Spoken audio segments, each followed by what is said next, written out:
이제 제가 보면은 뭐 이제 이승만 정부의 공과 과 이런 거에 대해서 얘기를 다들 뭐 하시잖아요. 근데 제 개인적으로는 좀 그 국민 방위군 사건이 있었잖아요, 네. 과거에. 근데 이게 사실은 좌우할 거 없이 좀 여기에 대해서는 되게 비판적인 부분이 아니 있는 것 그것도 같거든요. 예, 그것도 예. 이제 사실 제가 좀 글을 준비하고 있는데 아직 제가 아, 국민 방위군 관련해서요? 그것도 이제 좀 재검토를 할 글을 준비하고 있는데 네네. 그냥 기본적으로 이렇게 생각하시면 돼요. 전쟁이 난 거예요. 네. 전쟁.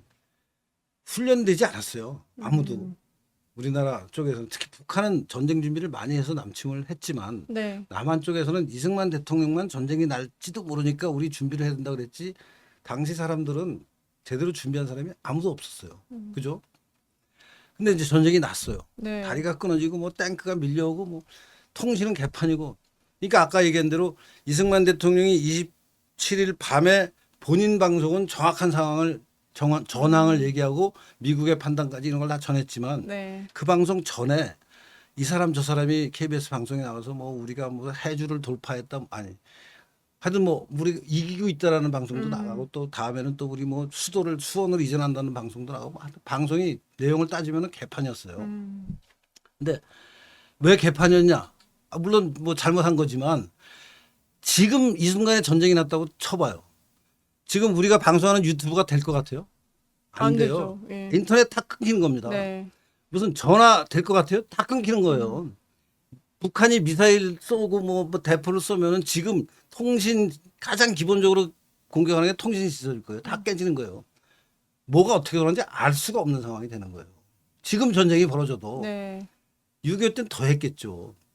그러니까 아까 얘기한 뭐 왜 정부가 일목요연하게 대처하지 못했느냐. 음, 아니 뭐 일목요연하게 대처하면 좋지만 그럴 수가 없는 상황이에요. 그걸 갖고 오늘의 기준으로 이제 그 음, 이승만 정부가 그렇게 개판이었으니까 문제 아니야? 문제긴 문제지만 뭐 다른 방법이 없는 걸 어떻게 하는 음, 것까만 최대한 했어요 이승만 정부가. 네. 똑같은 얘기를 지금 이제 그래서 북한이 내려와서 그때 이제 상황이 어땠냐.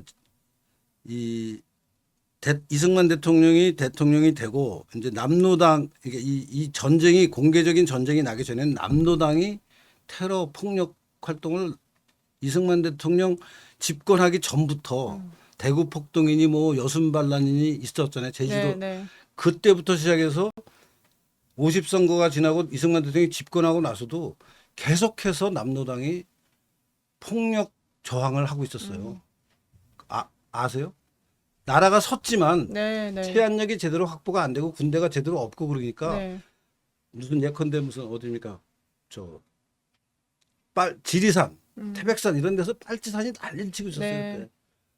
그래서 이승만 대통령이 과거에 남로당에 가입한 사람이 뭐 30만이다 그래요. 그 사람들한테 이제 니네 사상적으로 이제 공산당을 포기하고 자유민주 진영으로 넘어오라 그러면서 보도연맹이라는 걸 만들어요. 음, 이 보도가 이제 올바른 길로 이렇게 이렇게 음, 하겠다는 보도연맹이에요. 네. 무슨 프레스 이런 게 아니고.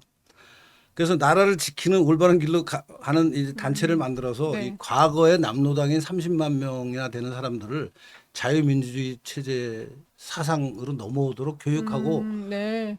끌어들이는 작업을 해서 그 명단을 만든 게 보도연맹이에요. 네. 이 사람들이 6.25가 나고 나서 북한군이 오니까 이 사람 중에 일부분이 자기 세상을 만났다고 북한군에 음, 편들어서 네. 이제 소위 그 사람들 표현으로 소위 남한의 반동분자들을 죽이는 거예요.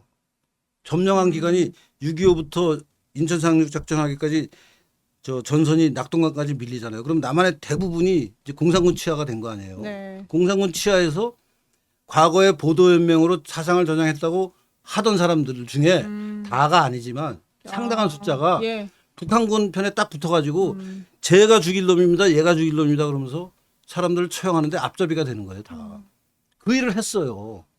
보도연맹 사람들이. 네. 그래갖고 이제 9.28 아니 인천상륙전하고 서울 수복하고 북한으로 올라가잖아요. 그러면 지금 남한에서 음, 북한군 치하에서 그런 일을 당한 사람들이 한둘이 아닐 거 아니에요. 지역마다 지준이 뭐 교회 다니는 사람이 다 네. 죽였잖아요. 그 가족들이 저 새끼 죽인다고 또 난리칠 쳤을 거 아니에요. 음. 그러지 않았겠어요. 이제 국군 치하가 됐어 다시. 네. 그러니까 이제 과거에 인민군체에서 반동분자가 이제 국군체에서는 애국자가 돼가지고 거꾸로 자기를 아, 죽인 사람들을 또 죽일 거 아니에요. 다시 또 복수를 할 거 아니에요. 일어나겠군요. 예. 그게 전쟁이에요. 그런 일이 빚으로 벌어지는 게 그 당시 상황인 거예요. 네, 네. 그래갖고 이제 쭉 올라갔다가 일사후퇴로 다시 내려와. 다시 밀리잖아요, 네, 전선이. 네.